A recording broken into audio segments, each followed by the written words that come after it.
Assalamualaikum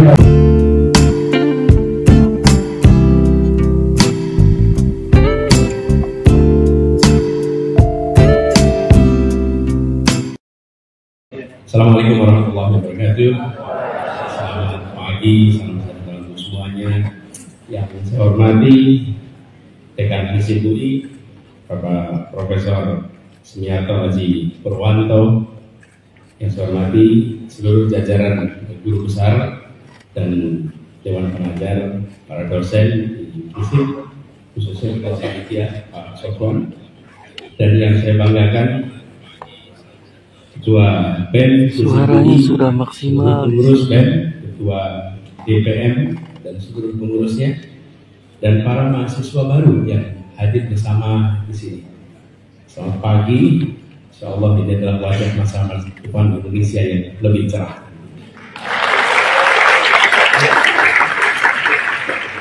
Tadi Pak Dekan pakai iya, kalau boleh saya ulang iya, boleh saya. Jadi kalau lihat ya, sambut salam saya FISIP. Sambut salam hangat FISIP. Dari kami FISIP. Saya ulang ya. Sambut salam hangat saya FISIP.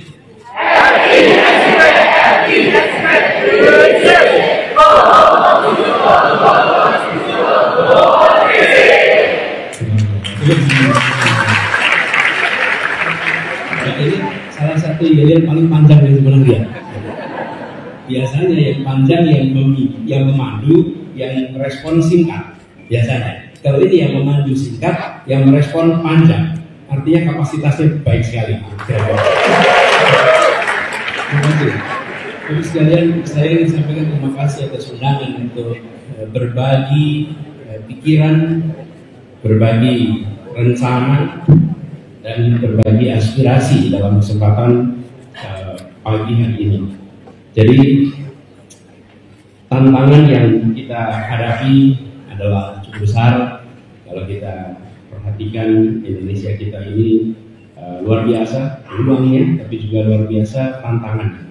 Jadi dalam kesempatan ini kami mendapatkan waktu 30 menit, jadi saya akan memaparkan secara singkat barangkali awal dari ide-ide yang kami garap selama beberapa waktu terakhir ini.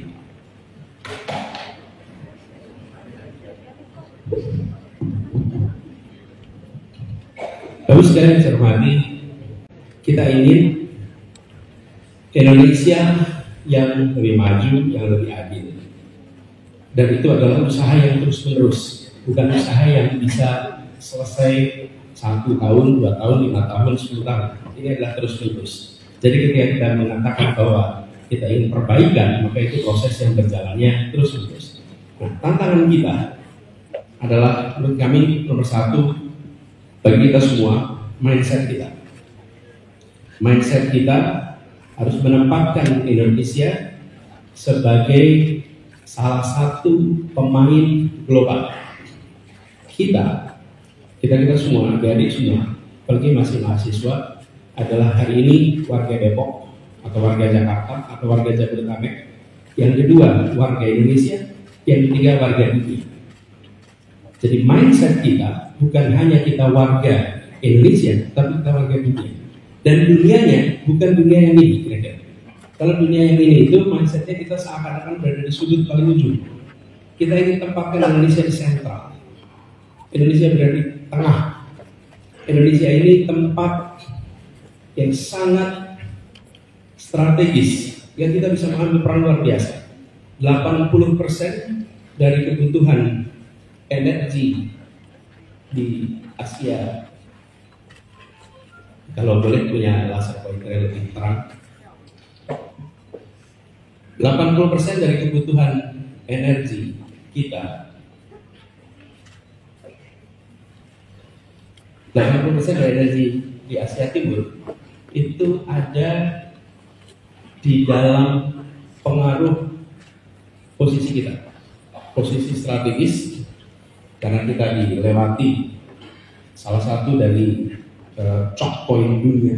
Choke point dunia itu selat-selat yang strategis, sehingga kita memiliki dampak apapun yang terjadi di Republik ini itu berdampak. Ketika Republik ini stabil, maka kondisi ekonomi Asia Timur juga relatif stabil. Tapi bila di Indonesia tidak stabil, Asia Tenggara tidak stabil, maka kita akan menyaksikan efeknya di dunia. Ini poros maritim juga, dan kalau kita bicara tentang jumlahnya, lebih dari 50.000 kapal besar melintasi Selat Malaka setiap tahun, dan kompetisi global memperhitungkan sekali Asia Tenggara.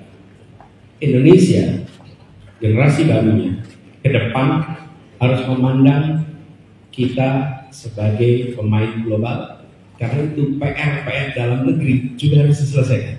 Tidak mungkin kita bisa memainkan peran di dunia internasional kalau PR dalam negeri itu tidak diselesaikan.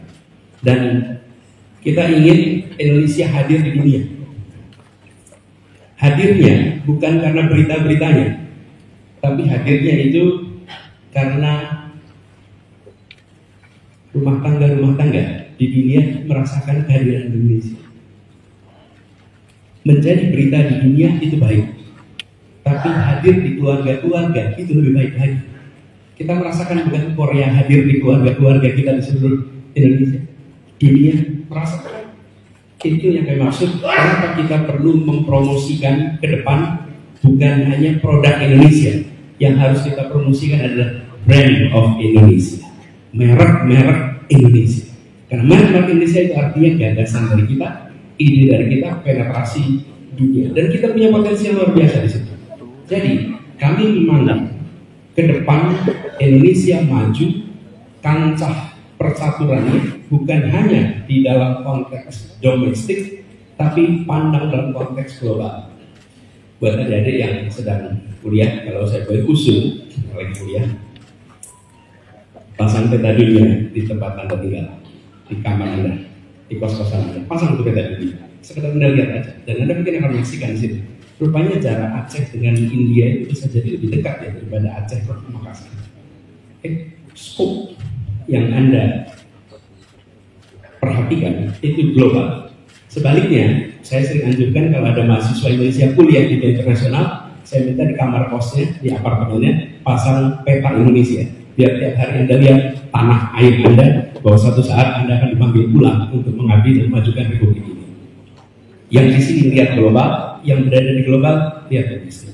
Tapi apa pesannya? Pesannya kita harus hebat di dalam negeri untuk bisa kita menjadi warga dunia yang mempengaruhi. Dan kata kuncinya adalah Indonesia mempengaruhi. Lalu bagaimana kita bisa maju dan adil? Saya ingin tunjukkan kepada adik-adik semua sebuah fase yang sudah dilewati oleh Indonesia. Kata kuncinya satu. Kita berhasil menjadi satu bangsa di tahun 1928. Ketika kita memutuskan menggunakan bahasa persatuan bahasa Indonesia, mendeklarasikan bangsa kita bangsa Indonesia, dan menyatakan tumpah darah kita tumpah darah tanah air Indonesia. Ini memutuskan satu bangsa ini dahsyat, karena menyepakati bahasa bersama. Bahasa persatuan itu luar biasa. Tanpa bahasa persatuan, hari ini parlemen kita, DPR kita, pemerintahan kita, kalau berdiskusi mungkin perlu penerjemah. Anda lihat Uni Eropa. Uni Eropa itu kalau tidak salah 28 negara. Bahasa persatuannya apa? HI. Halo? HI. Bahasa persatuannya apa? Official language-nya Uni Eropa bahasa apa? Inggris? Inggris sudah keluar loh. Bahasa Prancis. Kira-kira orang Jerman mau nggak pakai bahasa Prancis? Enggak. Jadi bahasa persatuannya apa? Contoh sekalian, bahasa resmi Uni Eropa ada 23 bahasa. Oke? Dan setiap kali parlemen Eropa berkumpul, mereka semua pasang headset di kepala masing-masing. Oke? Mereka tidak bisa menyepakati satu bahasa. Itu artinya apa?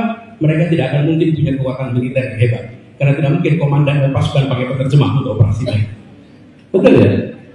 Menyepakati satu bahasa jangan dianggap enteng. It was a genius breakthrough. Dan bahasa yang disepakati bukan bahasa yang penggunanya paling banyak. Bahasa yang disepakati adalah bahasa Melayu kepulauan yang kita sebut sekarang bahasa Indonesia, dan diperkaya dari seluruh bahasa dari berbagai daerah sehingga sekarang menjadi bahasa Indonesia.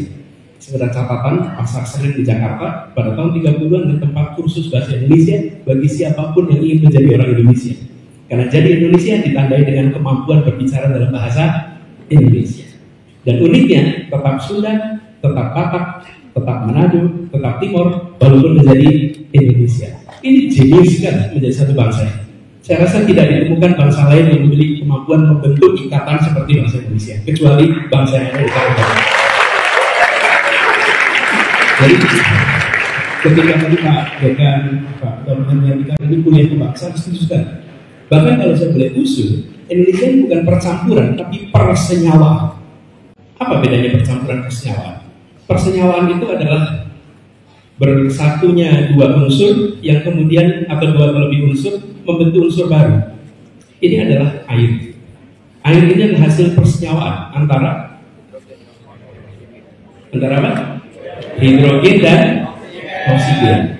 Bukan percampuran. Bedanya, kalau percampuran dia tidak membentuk unsur baru.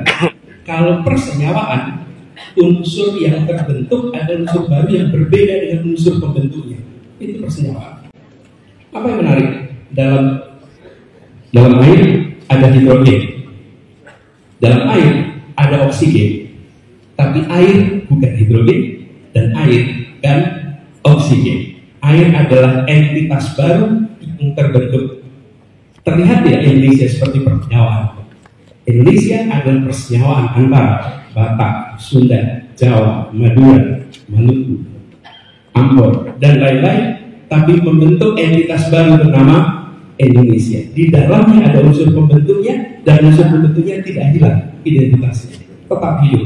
Itulah sebabnya saya membayangkan Indonesia ini sebagai sebuah persenyawaan, dan sudah jadi. Makanya ketika kita sudah jadi persenyawaan, jangan menonjolkan hidrogennya dan menonjolkan oksigennya, karena itu menegasikan persenyawaan yang sudah dihasilkan. Yang harus ditonjolkan adalah persenyawaan yang dihasilkan, yaitu Indonesia yang setara, yang memberikan kesempatan yang sama kepada semua. Jadi ini satu yang pertama. Satu yang kedua adalah kita menjadi satu negara. Ini satu yang kedua, punya bangsa, punya bahasa, tapi belum punya negara. Dan ini salah satu yang unik dibandingkan negeri-negeri lain. Biasanya terbentuk negara dulu, baru terbentuk bahasa resmi. Ini tidak. 17 tahun sebelum negara terbentuk sudah membentuk bahasa persatuan. Kita tahu menjadi satu negara. Tapi dalam prosesnya Indonesia sempat berubah menjadi sebuah negara federal. Dan kita hari ini menyebutkan NKRI harga mati. NKRI itu tidak pernah ada, maka kita tidak akan pernah bisa bilang negara kesatuan. Jangan pernah lupakan bahwa sempat Indonesia itu, Republik Indonesia menjadi bagian kecil dari sebuah Republik Indonesia Serikat. Republik Indonesia hanya bagian kecil. Republik Indonesia presidennya Soekarno, Republik Indonesia Serikat presidennya Mr. Asad. Ini fakta sejarah. Kemudian kita menjadi negara kesatuan lewat yang disebut sebagai mosi integral tahun 50 bulan April, lalu 17 Agustus 1950 diresmikan menjadi resmi, seakan-akan itu proklamasi yang kedua. Lalu ketiga, ini yang ketiga, satu wilayah, sudah satu bangsa, satu negara, satu teritori. Kenapa? Karena sebelumnya Indonesia itu hanya tanah, tapi tidak air. Perairannya adalah perairan internasional. Antara Jawa dengan Kalimantan itu wilayah internasional. Antara Kalimantan dengan Sulawesi itu wilayah internasional. Yang disebut sebagai Indonesia hanya tanahnya, airnya tidak. Lalu Juanda melakukan deklarasi tahun 1967. Kalau peristiwa anekdotnya, katanya Bung Karno ke pelabuhan di Cirebon. Di pelabuhan di Cirebon, Bung Karno menyaksikan kapal-kapal berbendera asing banyak sekali. Kemudian tanya, ini kenapa banyak sekali bendera asing? Ya karena kita ini wilayah airnya perairan internasional, belum diakui. Perjuangan tidak pendek. Tahun 82 baru UN POS itu keluar, dan akhirnya kita diakui sebagai satu tanah air. Nah, teman-teman sekalian, Bapak Ibu yang saya hormati, satu yang kelima, ini PR kita hari ini.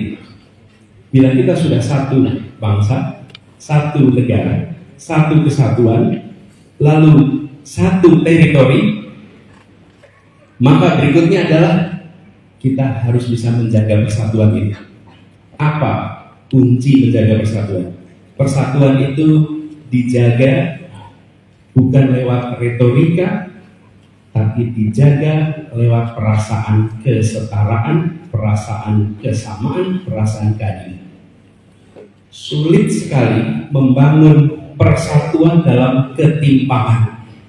Sulit sekali. Di dalam kampung sulit, di dalam kota sulit, apalagi dalam sebuah negara.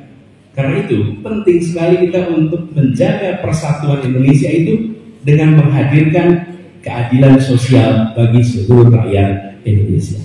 Itu kunci.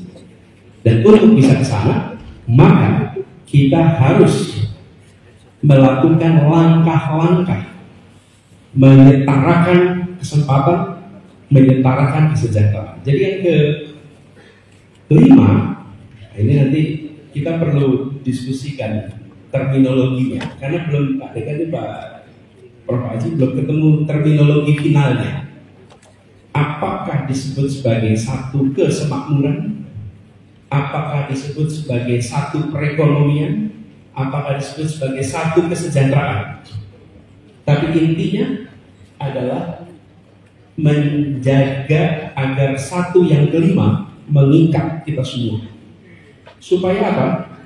Bagi rakyat dimanapun dilahirkan, dia punya kesempatan untuk mendapatkan kesejahteraan yang setara. Itu PR kita yang berikutnya. For lack of better term, kami menggunakan istilah satu Indonesia, satu ekonomi. Ini for lack of better term, satu perekonomian. Satu perekonomian artinya apa? Dimanapun kita berada, maka kita tersambungkan secara perekonomian. Di balik itu tersambungkan secara kesejahteraan. Di balik itu tersambungkan secara fasilitas untuk menuju kesejahteraan. Apa fasilitas menuju kesejahteraan? Kesehatan, pendidikan, yang kemudian lapangan pekerjaan. Itu mengikat, membuat mereka menjadi satu kesejahteraan, satu perekonomian. Jadi harapannya adalah gagasan ke depan, kita ingin satu Indonesia yang kelima, satu perekonomian, satu kesemakmuran, satu kesejahteraan. Artinya setiap keluarga bisa memenuhi kebutuhan pokok, bisa menabung, bisa merencanakan masa depan. Kata kunci menghadirkan keadilan. Dan kalau boleh kami reflektif atas perjalanan bangsa ini, kenapa kita memilih menggulung kolonialisme? Karena kita melihat sistem kolonialisme itu tidak adil. Tidak adil. Di negeri ini kaya sumber daya, tapi yang merasakan kekayaan di negeri Belanda. Kira-kira ada ketimpangan antara yang mengelola negeri ini, dengan yang berada di negeri ini.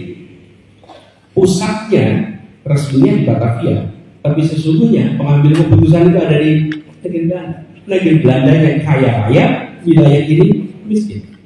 Karena itulah kita ingin merdeka supaya ada keadilan. Jadi ketika hari ini kita mengikhtiarkan keadilan, sesungguhnya ini adalah menuntaskan perjalanan yang dimulai dengan Jembatan Emas Proklamasi 1945. Karena kita meneruskannya di aspek keadilan. Apa aspek ini? Ini yang sangat mendasar kami melihat adalah menghadirkan kesetaraan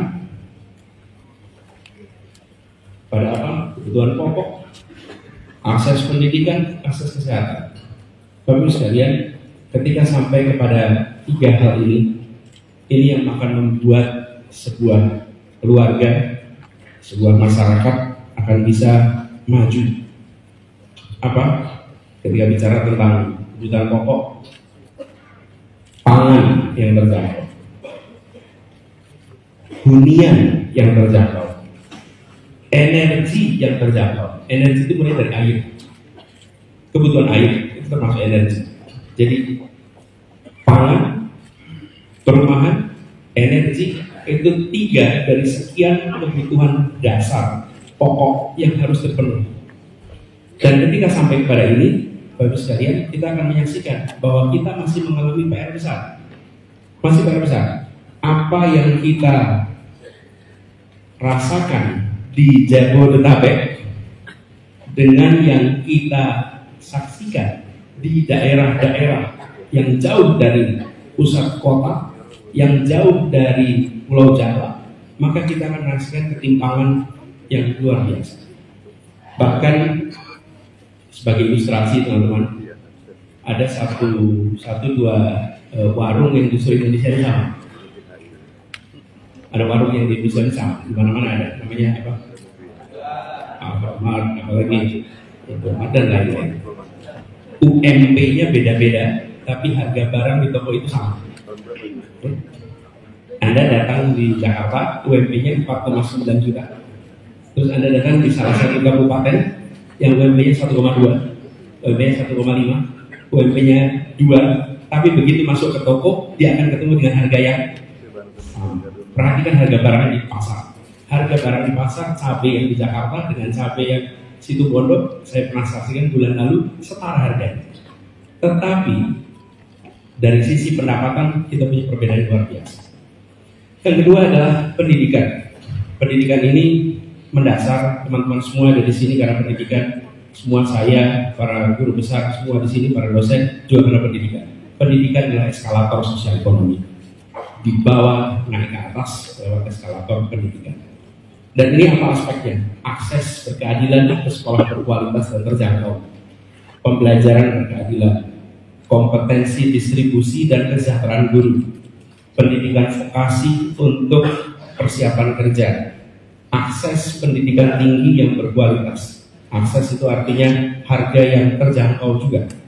Dan ketika sampai aspek kesehatan, maka bukan hanya soal BPJS, tapi soal memastikan bahwa dari ibu hamil ada intervensi negara untuk memastikan bayi yang dikandungnya sehat sampai di usia masuk sekolah, dan sampai usia sekolah itu mendapatkan perhatian promotif untuk menjaga kesehatan mereka. Jadi, Bapak sekalian saya hormati, di sini saya ingin sampaikan bahwa apa yang kita sebut sebagai kebutuhan dasar yang setara itu minimal 3 aspek. Lalu, ini potret kita hari ini. Kita merasakan bahwa kontribusi perekonomian masih sangat terkonsentrasi di sebuah wilayah.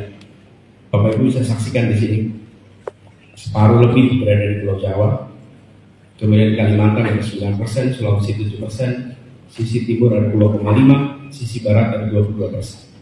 Ini perlu ditingkatkan, bukan Jawa diturunkan, tapi yang luar Jawa mengalami intervensi untuk peningkatan.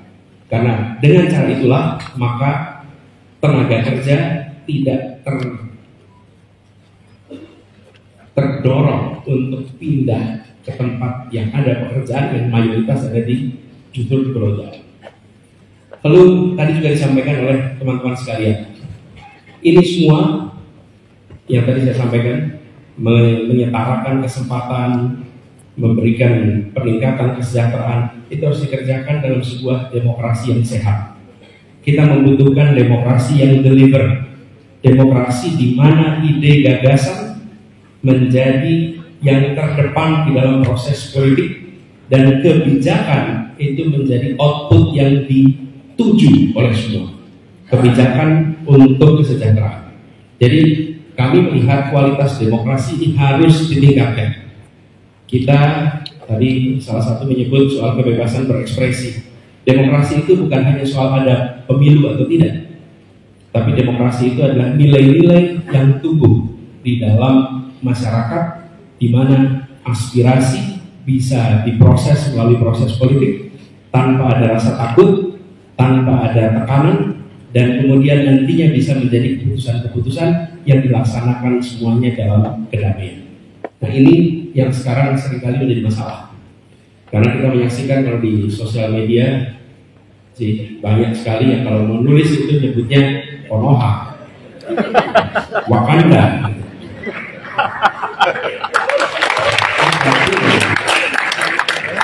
Ini menunjukkan ada self-censorship.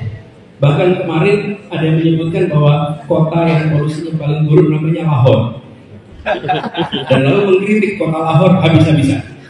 Kenapa? Ini tanda-tanda yang tidak sehat. Kenapa saudara? Begini, ada dua sistem di dunia ini, demokratik dan non-demokratik. Yang non-demokratik pilarnya adalah fear, rasa takut. Itu non-demokratik. Yang demokratik pilarnya adalah trust. Sebuah demokrasi mengandalkan keterbukaan, mengandalkan kebebasan, dan di bawahnya ada pilar bernama kepercayaan atau trust. Non-demokrasi dia mengandalkan kepada rasa takut, fear. Karena itu perhatikan, rejim-rejim otoriter pasti menggunakan rasa takut untuk menjalankan kekuasaannya. Begitu rasa takut itu hilang, rejimnya tumbang. Arab Spring, Filipina, kemudian Iran, Afrika Utara, bahkan ketika transisi di 97-98, itu karena fear itu hilang, semua bergerak. Begitu fear hilang, maka rezim tumbang. Nah, ketika kita dalam demokrasi dan ada fear, sesungguhnya ini tanda-tanda yang tidak sehat. Karena itu harus dikembalikan. Kebebasan berbicara harus menjadi prioritas yang harus kita bereskan di dalam demokrasi. Jadi, kalau ada pasal-pasal di dalam undang-undang yang mengganggu kebebasan berekspresi, sudah seharusnya itu direvisi dan harus bisa melindungi justru kebebasan berekspresi. Bukan undang-undang kritik itu bermasalah, kami melihat bukan pada melindungi data, itu diperlukan melindungi data, melindungi informasi. Tapi ketika itu pasal-pasal karet itu dipakai untuk meredam ekspresi kebebasan, itu bermasalah. Kasihan lapor bengkel bermasalah aja bisa disebut pencemaran nama baik. Padahal pelayanan bengkel, bukan pelayanan pemerintah ya, pelayanan bengkel aja. Bahkan pelayanan rumah sakit gitu. Lalu sekalian, ini semua kemajuan itu harus dengan satu tadi membangun demokrasi yang sehat. Dan dalam demokrasi yang sehat ini ada unsur tadi yang disebutkan good governance. Salah satu unsur penting dalam good governance adalah bagaimana korupsi bisa dihilangkan, pemberantasan korupsi dituntaskan. Dan itu mulai dari mana komitmennya harus tinggi dari paling puncak sampai ke bawah. Korupsi minimal 3. Korupsi karena kebutuhan, korupsi karena keserakahan, dan korupsi karena sistem. Korupsi karena kebutuhan biasanya gajinya cukup hidup 15 hari, 15 hari berikutnya tidak cukup. Ini harus cari solusi. Sampai kapanpun akan muncul korupsi karena kebutuhan. Kenapa? Karena gajinya yang cukup untuk hidup 15 hari. Terus 15 hari berikutnya apa? Ini solusi. Sistem remunerasi yang terbaik. Yang kedua, keserakahan. Keserakahan ini tidak ada batasnya, infinite. Namanya juga greed. Jadi kalau pertama itu need, yang kedua greed, itu tidak ada batasnya. Di mana kita mencegah greed ini untuk tumbuh? Rasa takut menghentikan keserakahan. Ketika ada hukuman yang menjerakan, maka hukuman menjerakan itu akan bisa meredam greed dan itu menjadi rasa takut. Tapi kalau hukuman tidak menjerakan, maka keserakahan akan mencari jalan. Apa hukuman paling menjerakan dalam praktek korupsi? Dimiskinkan, diambil hartanya, disita hartanya, dan itu yang paling ditakuti oleh semua koruptor. Itu yang paling takut semua. Yang paling takut hilang hartanya. Pemiskinan ini harus, dan inilah yang harus menjadi pegangan bagi kita semua. Kami lihat yang ketiga adalah sistem.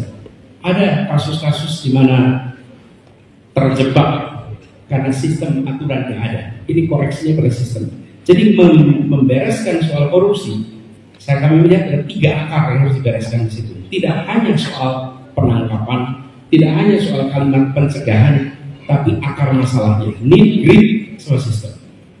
Kalau itu kita tangani, insya Allah bisa. Yang berikutnya teman-teman, adalah kita ingin membangun Indonesia di masa depan yang berkelanjutan.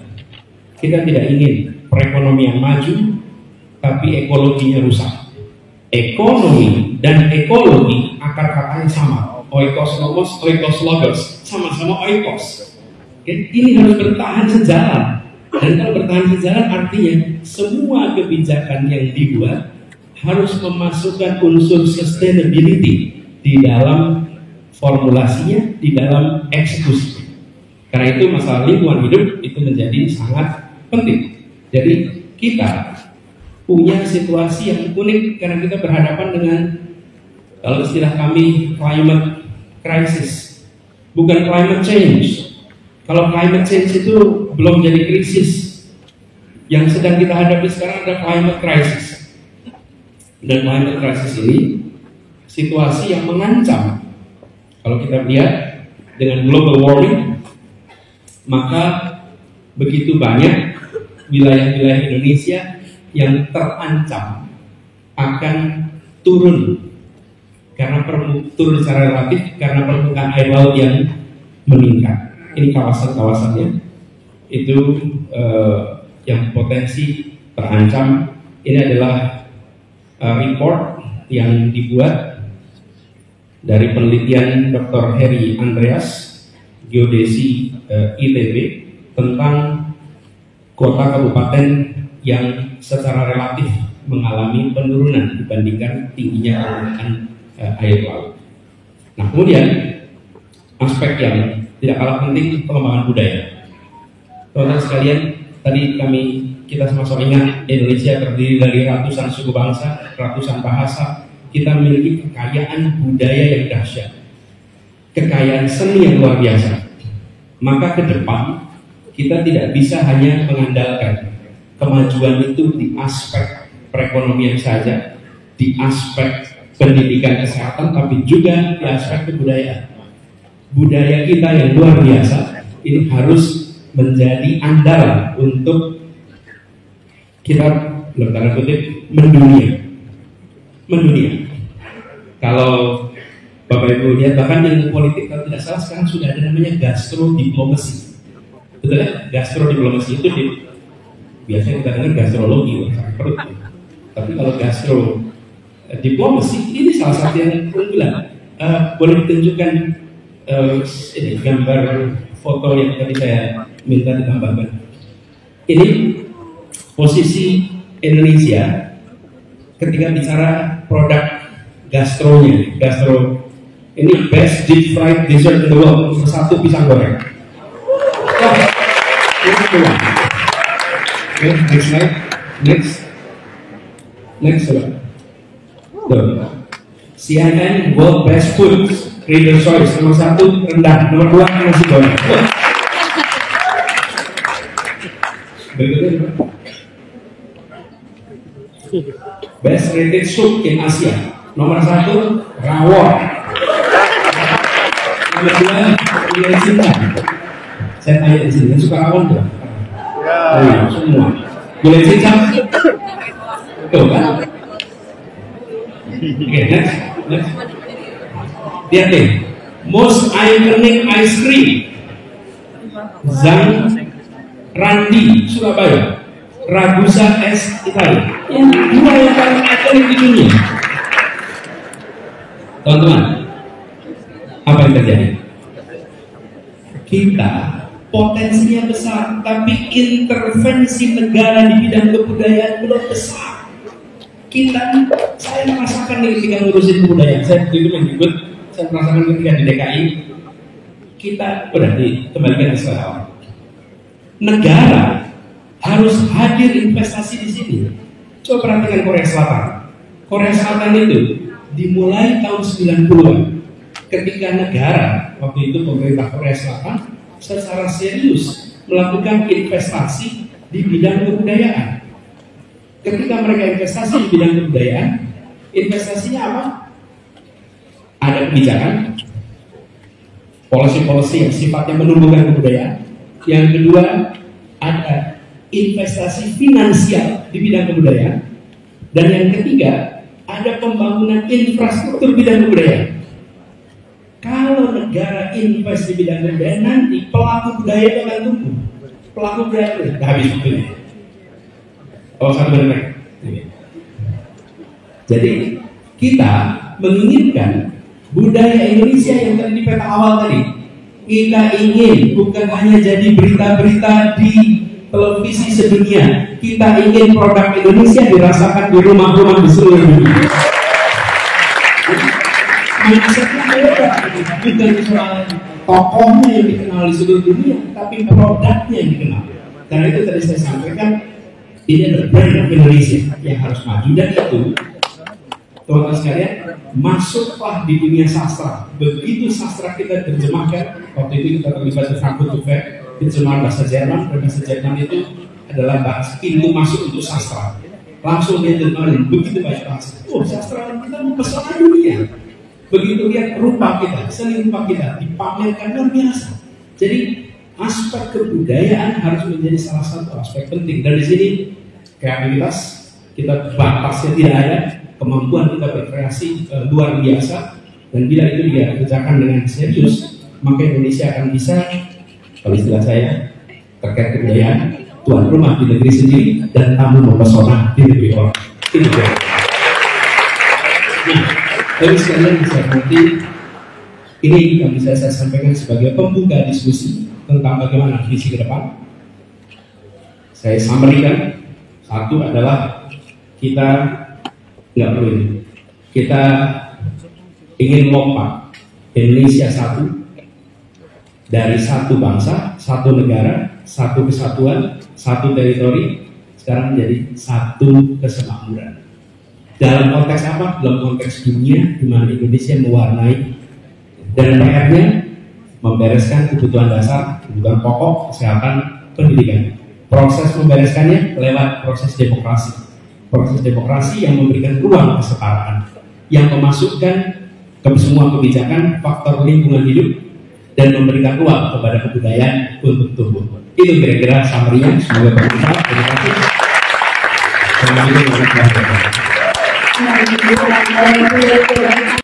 Mari kembali kita berikan tepuk tangan yang meriah untuk pemaparan dan terima kasih Bapak, kita sudah bersama-sama. Kini kami akan mempersilahkan kepada Bapak Dekan Aji selaku moderator untuk memandu jalannya sesi diskusi dan tanya jawab. Selama 1 jam ke depan kita akan menyaksikan diskusi yang hangat. Mari kita berikan tepuk tangan bagi seluruh panel pembicara dan moderator.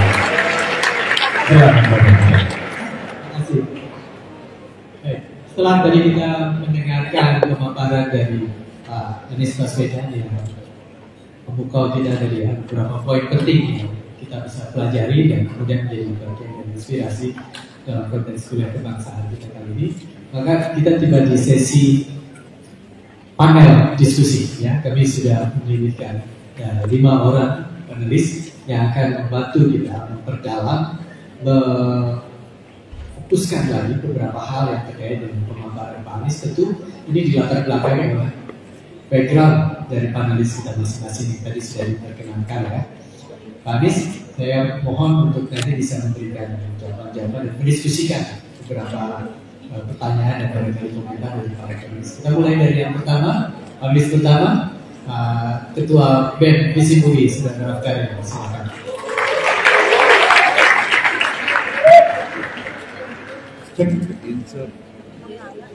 Assalamualaikum Pak. Sebelumnya pertama saya mau terima kasih bisa sekarang menjabat sebagai Ketua Visi Mui. Sebelum mulai Pak Anies, saya mohon izin untuk memanggil Pak Anies sebagai Mas Anies karena di Visi Mui kita perkenalkan budaya untuk memanggil dosen dengan sebutan Mas dan Mbak. Jadi karena Pak Anies lagi di Visi Mui, saya izin menggunakan Mas Anies ya untuk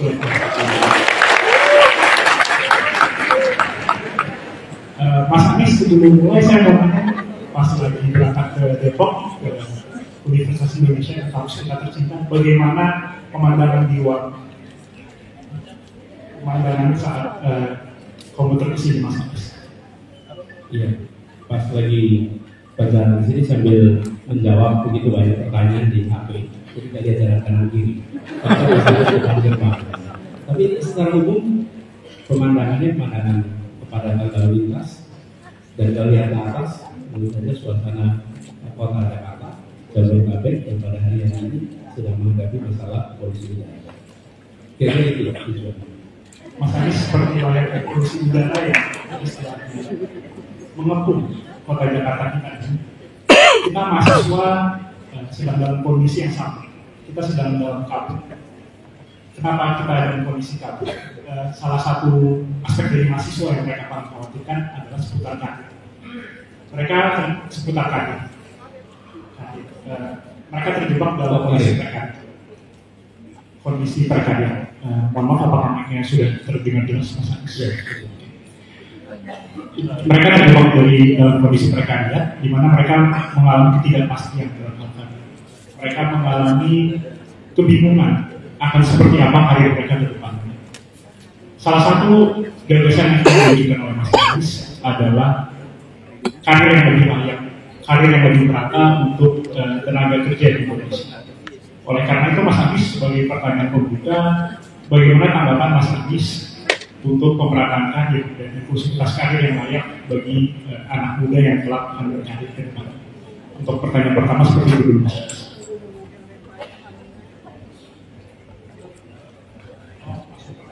Karena saya usul Pak Mendatang kemarin, yang kan 5 penanggap, kalau boleh disampaikan beberapa supaya bisa langsung jawab tidak bisa.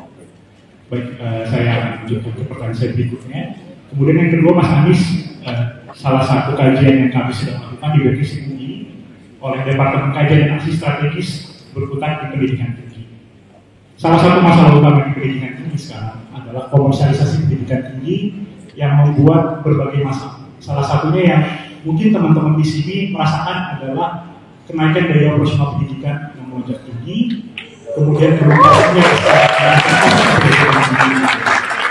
dan salah satu gagasan yang Mas Anies ingin utarakan bagaimana caranya meningkatkan aksesibilitas pendidikan. Oleh karena itu bagaimana Mas Anies menanggapi kontradiksi antara aksesibilitas pendidikan tinggi dengan isu komersialisasi pendidikan tinggi tersebut. Kemudian yang ketiga Mas Anies sangat sering menggunakan diksi perubahan yang mana itu adalah suatu kata yang besar, memiliki banyak makna. Perubahan apabila tidak ditanggapi secara layak dan secara visioner akan menghasilkan pergumulan gitu. Bahwa mengapa? Karena perubahan itu mengubah tatanan sosial yang sebelumnya ada.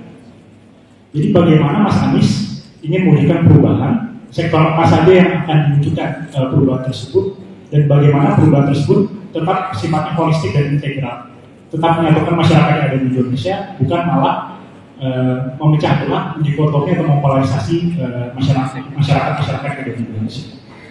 Untuk pertanyaan saya yang keempat, tadi Mas Anies sempat mengusung. Baik, terima kasih dari saya.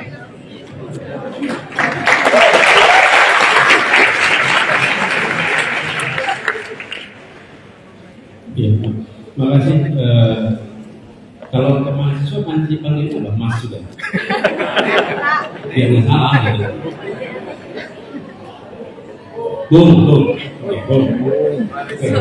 Bung Rafka, terima kasih atas pertanyaan. Pertama, ini yang disampaikan Bung Rafka ini menggambarkan apa yang menjadi aspirasi dari begitu banyak.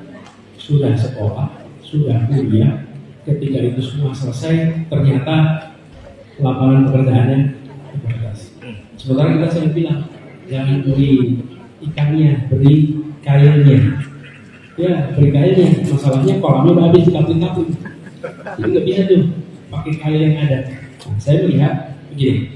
Tadi saya sampaikan soal pertumbuhan Indonesia. Pertumbuhan ekonomi itu apa? Pertumbuhan ekonomi adalah kegiatan perekonomian yang bertambah.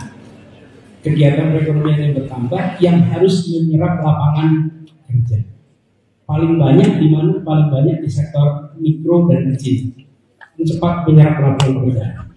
Jadi, ketika saat ini konsentrasi perekonomian itu hanya ada mayoritas 50% lebih Pulau Jawa, itu artinya penyediaan lapangan pekerjaan juga berada di Pulau Jawa. Sementara yang pada kuliah ada di mana-mana. Ujungnya dari mulai SMA banyak yang sudah pindah ke Jawa, kuliahnya di Jawa supaya dapat pekerjaan di Jawa. Nah, itu yang harus kita selesaikan. Jadi saya melihat solusinya dalam jangka pendek adalah penyediaan lapangan pekerjaan dengan mendorong sektor mikro. Cara mendorong sektor mikro bagaimana? Beberapa hal. Satu, insentif fiskal diberikan. Jadi misalnya pengadaan pajak untuk sektor mikro itu insentif fiskal. Yang kedua, diberikan akses permodalan. Bank-bank milik negara dapat arahan untuk membantu yang mikro dan kecil, sehingga mereka mengejar KPI-nya itu bukan pada return yang tinggi, tapi KPI-nya pada penyediaan lapangan pekerjaan lewat sektor mikro. Jadi berbondong-bondong mencari usaha mikro untuk dibiayai. Usaha mikro salah satu tantangan utamanya adalah pembiayaan. Dibuat agar persyaratan untuk pembiayaan menjadi lebih sederhana. Hari ini seringkali meminjam uang untuk kegiatan mikro, persyaratannya sama kompleksnya dengan meminjam uang untuk skala menengah dan besar. Dan efeknya usaha mikro seringkali sulit untuk berkembang. Yang ketiga, zonasi yang harus diubah. Kenapa? Banyak sekarang industri rumahan yang memerlukan izin, tapi kalau zonasinya tidak memungkinkan, Anda bisa izin. Saya contoh, misalnya Bung Rafka rumahnya di sebuah kawasan perumahan begitu, lalu Rafka punya kegiatan usaha untuk membuat kaos-kaos, topi-topi. Lalu Rafka ingin dapat izin usaha supaya bisa dapat NPWP, supaya dapat IUMK, izin usaha mikro kecil. Kalau punya NPWP, punya IUMK, maka Anda bisa daftar ke pasar online, bisa jualan online. Tapi begitu mengajukan izin, dilihat lokasinya di mana, di rumah. Oh, ini bukan zona usaha. Karena bukan zona usaha, tidak dikeluarkan izin usaha. Padahal Anda tidak membuat pabrik, Anda tidak membuat pertokoan. Ini adalah usaha rumahan yang hanya pakai satu ruangan di kamar Anda. Itu sektor mikro. Nah, di sisi pemerintah, aturan zonasinya harus melakukan penyesuaian. Jadi dengan cara begitu, hal-hal ini namanya kecil-kecil teknis, tapi itulah yang akan membukakan lapangan pekerjaan ketika sektor mikro itu dibuka. Yang kedua, terkait dengan komersialisasi pendidikan tinggi, setuju sekali. Kalau boleh saya berbagi sedikit rekam jejak Prof. Aji. Saya menulis tentang ini tahun 97. Judulnya Industrialisasi Pendidikan Tinggi. Dan saya mengkhawatirkan sekali tahun 97 gejala industrialisasi sudah masuk di perguruan tinggi di Indonesia. Dan ini gejala yang sekarang kita rasakan dampaknya. Jadi 97 sekarang itu kan 25 tahun. Nanti saya bisa bagi Anda artikel itu. Concern apa? Kami termasuk melihat perguruan tinggi dan pendidikan, semua pengeluaran negara untuk ini jangan dipandang sebagai biaya, tapi harus dipandang sebagai investasi.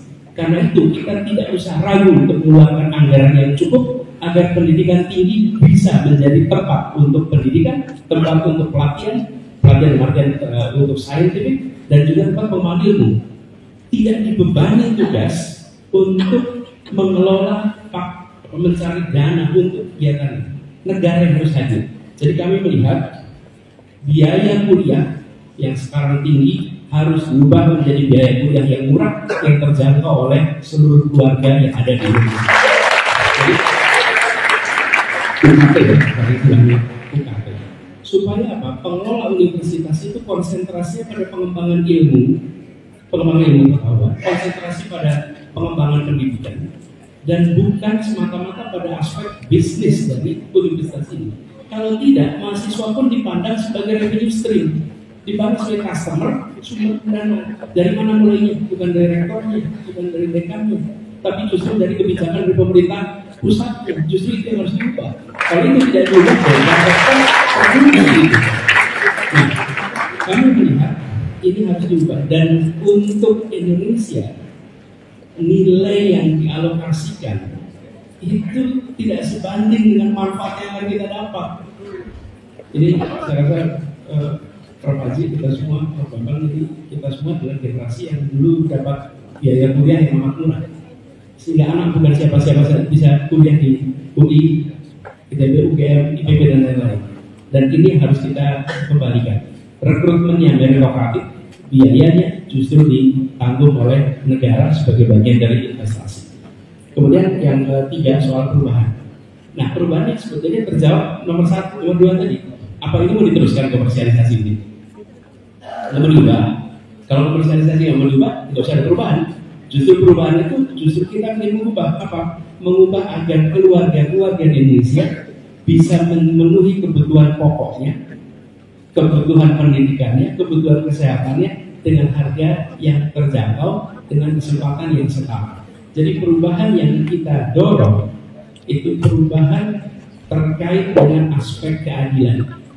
Kebijakan-kebijakan yang disusun harus memasukkan aspek keadilan dalam penyusunan. Kalau dimasukkan aspek keadilan, maka setiap Anda menyusun kebijakan, ada pertanyaan dijawab. Sudahkah kebijakan ini memenuhi aspek keadilan? Apapun yang buat. Begitu aspek keadilan itu dimasukkan, maka mindset kita langsung berubah.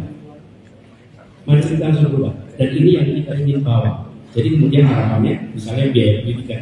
Sudahkah biaya pendidikan kita memenuhi aspek keadilan? Kalau belum, koreksi. Perubahannya ya aspek itu. Gitu ya. Terima kasih. Yang kedua ya sudah sangat masuk pada materi yang kedua.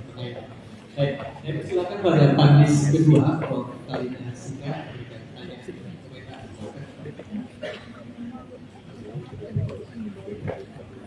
Terima kasih pada Pak Dekan. Assalamualaikum warahmatullahi wabarakatuh. Selamat pagi, salam sehat untuk kita semua. Tadi saya sudah mendengarkan paparan dari Pak Anies sebagai bakal calon presiden, Pak Anies ya. Dan tadi mengemukakan mengenai pandangan Pak Anies dan gagasan pemikiran mengenai bagaimana membangun Indonesia yang lebih baik ke depannya. Saya kira tadi itu menarik mengenai soal bagaimana membangun mindset yang baik. Jadi tidak hanya berpikir dalam skala lokal, tapi global sebagai warga dunia. Tapi pada pihak lain, tadi dikatakan oleh Pak Anies bahwa kita menghadapi satu tantangan yang hebat ya, terkait dengan kualitas sumber daya manusia kita yang masih sangat jauh dari harapan. Misalnya data mengenai SDI kita itu bisa menggambarkan mengenai kualitas SDM kita. Tahun 2022 Indonesia itu ada di peringkat nomor 130 SDI-nya dari 180 negara. Kemudian kalau dibandingkan dengan negara lainnya, kita juga jauh tertinggal. Misalnya dengan Malaysia, mereka ada di peringkat nomor 62. Atau dengan Singapura bahkan ya jauh sekali, nomor 11 Singapura bahkan. Korea Selatan nomor 23. Nah tadi Pak Anies mengatakan mengenai perlunya dibuka kesempatan atau akses yang setara, yang berkeadilan. Itu sebagai muara tadi itu untuk mencapai Indonesia lebih baik. Itu kaitannya mungkin untuk mencapai Indonesia Emas 2045. Namun pada pihak lain Pak Anies ini tentu berkaitan dengan soal kebijakan. Makanya tadi Pak Anies mengatakan syaratnya itu adalah kita membangun demokrasi yang sehat. Gitu.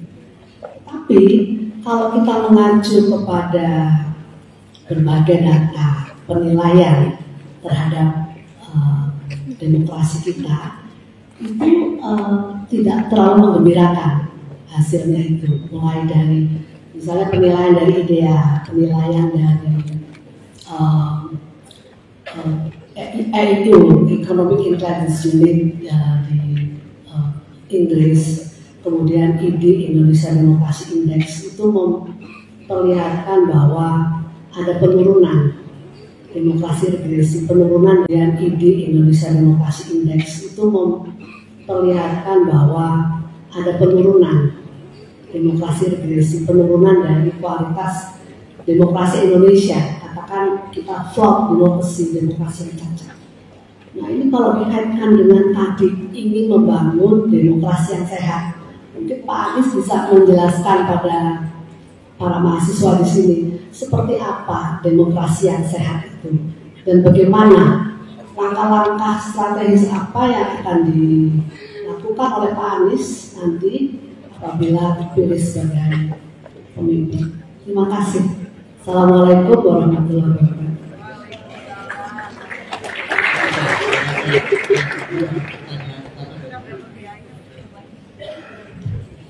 mindset global. Ya, makasih Prof. Kita sepakat sekali Prof terkait pentingnya meningkatkan kualitas manusia Indonesia. Dan ketika kita bicara tentang kualitas manusia Indonesia, ya tadi dimulai dari sehat. Nah, kita kalau dibandingkan dengan negara-negara lain, memang skor kita belum tinggi. Catatan kami ini menyebutkan bahwa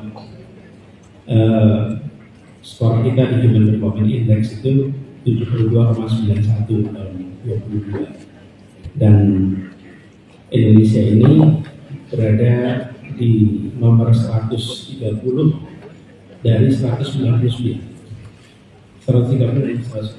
Jadi kita bukan berada di yang atas. Nah, tapi memang PR kita adalah membereskan gap domestik yang ada. Jadi kalau HDI itu diambil di Jabodetabek, penduduknya 30 juta, itu sama dengan seluruh penduduk Malaysia, lebih banyak dari Malaysia. Mungkin HDI kita akan tinggi, tapi begitu kita HDI seluruh Indonesia, di situ PR kita. Jadi dalam kompetisi antar wilayah dunia, mungkin dengan human capital yang ada di wilayah-wilayah utama, jumlahnya cukup untuk kompetisi dengan dunia. Tapi problem kita itu adalah gap antara yang di wilayah maju seperti Jabodetabek dengan di daerah-daerah. Itulah yang kemudian menyebabkan skor kita juga menjadi rendah, karena overall dari 270 sekian orang. Nah, kami melihat ketimpangan ini harus dibereskan dengan kesehatan dan pendidikan sehingga ada kesetaraan kualitas manusia. Kalau boleh usul menggunakan istilahnya kualitas manusia, bukan kualitas sumber daya manusia, supaya manusia dipandang bukan sebagai faktor produksi dalam perekonomian, tapi manusia sebagai entitas lengkap termasuk aspek kebudayaan ini. Nah, kami pandang ini sebagai satu, karena di luar tidak menggunakan istilah Human Development Index, Human Capital. Nah, kami memandang ketimpangan ini harus dibereskan supaya tingkat global kita juga akan baik. Itu kemudian. Kemudian kedua,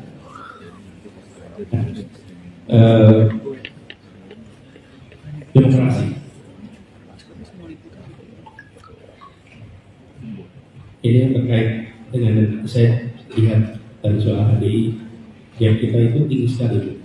Di Jakarta 81, sementara ketika sampai kepada Widya itu bisa sampai di bawah 60-an. Ada yang gapnya tinggi. Kembali kepada soal demokrasi, saya melihat demokrasi ini seperti disampaikan Prof. Alina, saya rasa penting ada tanda-tanda peringkat penilaian demokrasi kita ini menurun. Nah, bagaimana ini diperbaiki? Menurut saya salah satu adalah menghargai institusi politik yang ada. Institusi ini harus dihormati, dihargai, dan jangan justru dihormati institusi politik. Dan yang kedua, kami melihat pentingnya untuk menjaga agar keseimbangan antar badan, antar lembaga itu dibuat selalu bisa melakukan check and balance. Kecenderungan ketika berada di dalam kekuasaan itu menginginkan supaya dikurangi ceknya dan balance-nya lebih banyak kepada pemegang kekuasaan. Itu insting seluruh dunia. Tapi bagi orang yang berpandangan demokrat, maka yang diperlukan justru iklim check and balance yang sehat, supaya output dari kebijakan itu melalui proses review, proses deliberasi yang membuat kualitasnya lebih baik. Jadi kami melihat check and balance. Yang ketiga adalah terkait dengan iklim di masyarakat, kebebasan berekspresi, kebebasan berorganisasi, kebebasan berserikat itu dihargai, dihormati, Dan bila ada aspirasi kepentingan dari pemegang kewenangan untuk melakukan pembatasan, maka itu diproses melalui hukum, sehingga tidak melalui pengadilan, bukan diproses melalui tindakan eksekutif. Karena ini dalam rangka menjaga kehidupan demokrasi tetap sehat.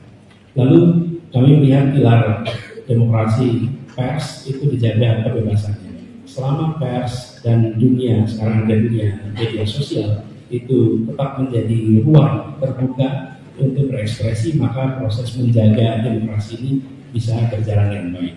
Lalu yang keempat adalah Indonesia negara yang besar. Kekuasaan antara pusat dan daerah harus tetap dijaga keseimbangannya.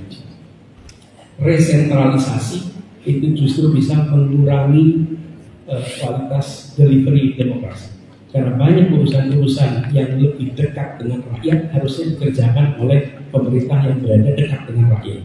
Karena itu kami melihat desentralisasi, devolusi, dekonsentrasi itu bagian dari demokratisasi yang harus dipertahankan.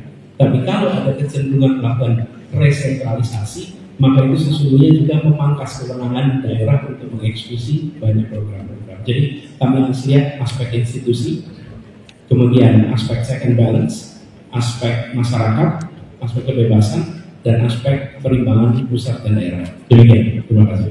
Terima kasih. Ya tadi yang tadi ditekankan kualitas manusia, bukan sekedar sumber daya ya. Jadi larinya komoditas nanti ya. Jadi benar, human capital.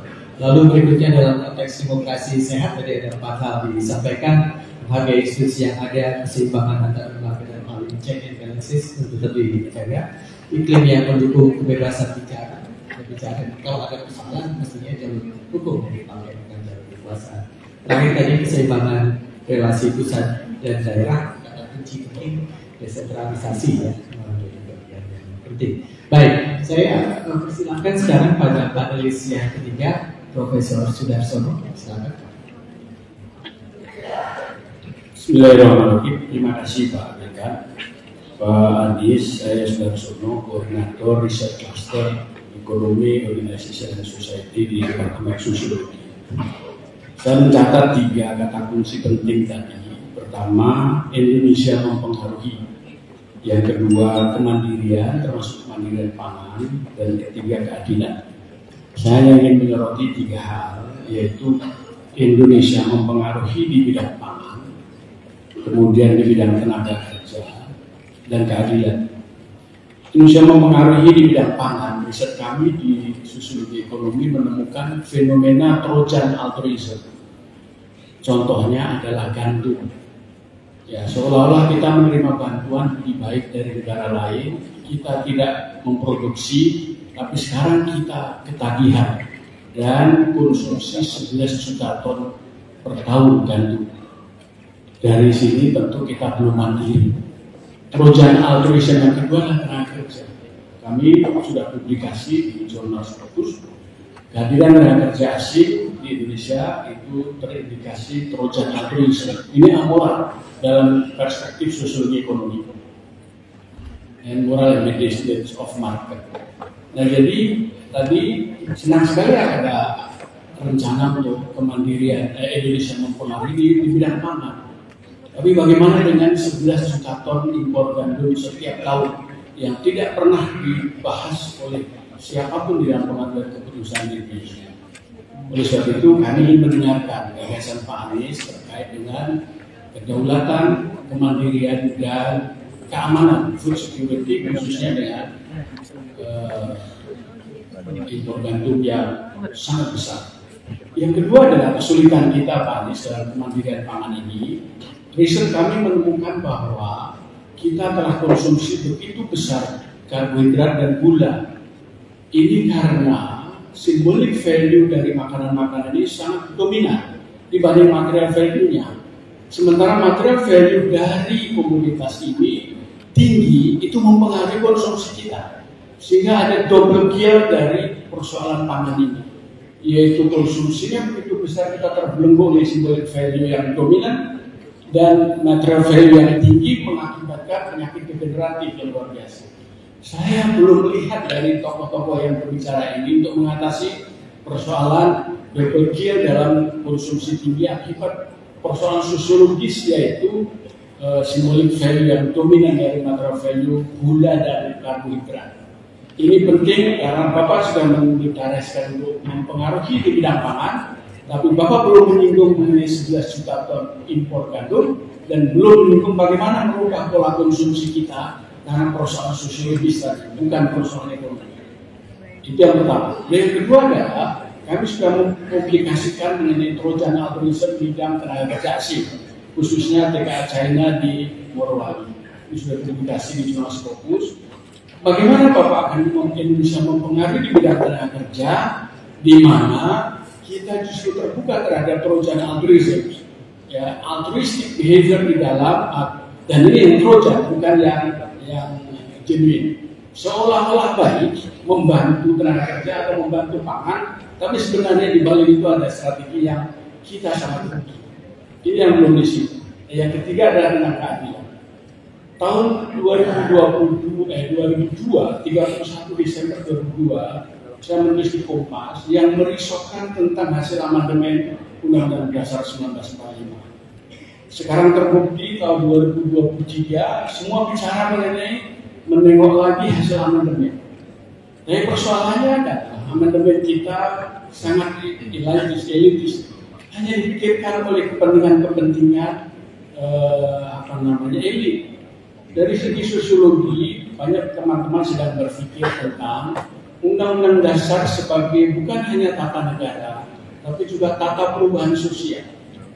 Bagaimana di sana tercermin keterwakilan inklusivitas dari golongan-golongan mayoritas, misalnya petani, tenaga kerja, dan juga golongan rentan yang lain.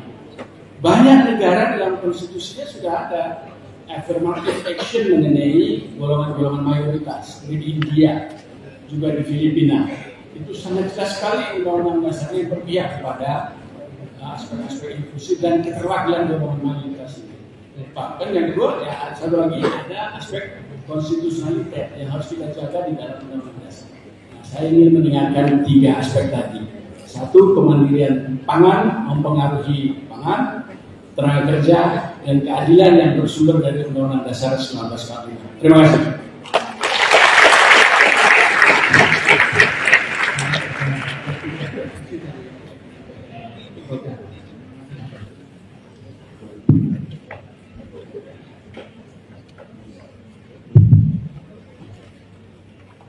Ya, terima kasih Prof. Sudarsono, Prof. Ya, menarik terkait Trojan altruism ini, wacana James Beckett ya, pertama kali mulai gagasan ini. Saya rasa itu sebuah pendekatan yang menarik kalau kita membaca fenomena yang sekarang ini sedang terjadi. Nah, pertama tadi terkait dengan pangan. Terkait dengan pangan ini nyambung dengan pertanyaan kedua. Saya merasakan hal yang sama, Pak. Kami itu concern sekali karena tadi Bapak menyebutkan dengan istilah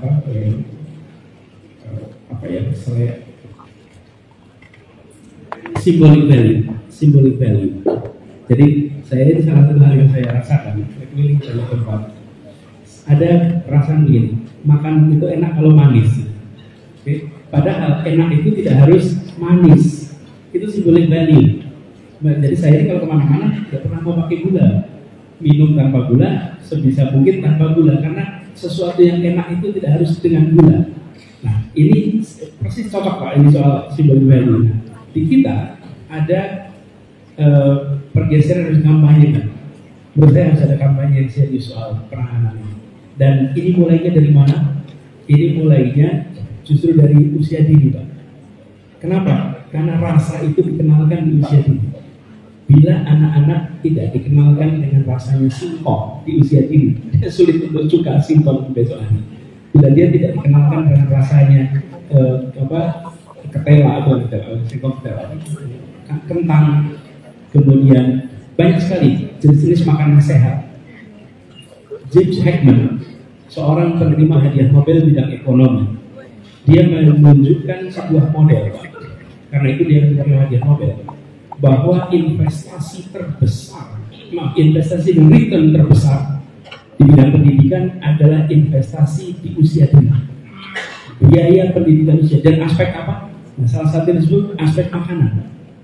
Karena ketika di usia dini tidak diinvestasikan pendidikan cara makan yang benar, maka di usia lanjut dia akan menjadi beban masyarakat dengan segala macam bawaan penyakitnya. Bila dia tidak dibiasakan hidup sehat dari usia dini, nanti di ujung sana kita akan merasakan. Jadi dia bahkan model ini sampai menerima hadiah Nobel, Pak, untuk bidang ekonomi. Jadi kami jawab yang kedua ini. Yang kedua bahwa kita harus mengubah mindset tentang konsumsi. Mengubahnya dari mana? Dari anak-anak. Dan anak-anak ini bisa bawa ke orang tua. Itu terbukti di banyak negara, Pak. Indomie itu juga anak-anak, dan kemudian orang tuanya jadi ikut suka Indomie di negara-negara asing karena anak-anak yang suka Indomie masuk di anak-anak kemudian keluarga. Membuat diferensiasi apa yang terasa enak dan sehat, apa yang terasa enak dan tidak sehat. Unsur sehat dan tidak itu penting. Ini, Pak, harus ada arah dari pemerintah, harus ada program, dan kemudian public campaign. Lalu yang pertama tadi soal pangan. Pangan ini kami melihat harus ada secara serius kebijakan mengumpulkan pelaku-pelaku bahwa orientasi kita adalah kemandirian, bukan pemenuhan kebutuhan. Kalau sekedar pemenuhan kebutuhan, maka itu bisa diambil dengan impor. Tapi kalau kemandirian itu orientasinya, maka usahakan untuk produksi sendiri. Karena bicaranya kemandirian. Nah, jadi menurut saya arah kebijakan ini, pelaku-pelakunya banyak, Pak. Bila mereka diarahkan oleh negara untuk berorientasi pada kemandirian, bukan sekedar pemenuhan, maka itu akan terjadi. Kami melihat kemarin, ketika kita membentuk kelas menengah tumbuh, konsumsi meningkat, lalu produksi dalam negeri belum memenuhi, diambil impor untuk mengisi kekurangan konsumsi kebutuhan dalam. Nah, tapi harusnya di produksi dalam negerinya ditingkatkan, sehingga impornya dikurangi. Tapi yang terjadi programnya bablas, dengan saya bablas. Dan kemudian kita akhirnya mengalami, bisa dibilang, ketergantungan. Nah, ada produk-produk yang membutuhkan ekologi, ekosistem yang belum tentu di Indonesia ada. Ada produk-produk yang membutuhkan tempat produksi dengan ketinggian tertentu yang di tempat kita belum tentu ada. Jadi kami melihat komoditas itu generik aja, Pak. Mana yang memang secara ekosistem Indonesia bisa ditumbuhkan, kita tumbuhkan. Mana yang ekosistem Indonesia tidak bisa, dibuat mekanismenya sehingga kita memiliki portofolio dan bukan ketergantungan pada 1-2 pelaku. Karena ekosistem kita belum tentu cocok untuk seluruh jenis tanaman. Ini fakta juga. Karena itu kenapa ada sentra-sentra industri pangan. Karena memang ada ekosistem yang berbeda. Nah, jadi kami melihat untuk pangan seperti itu. Yang terakhir tadi terkait keadilan.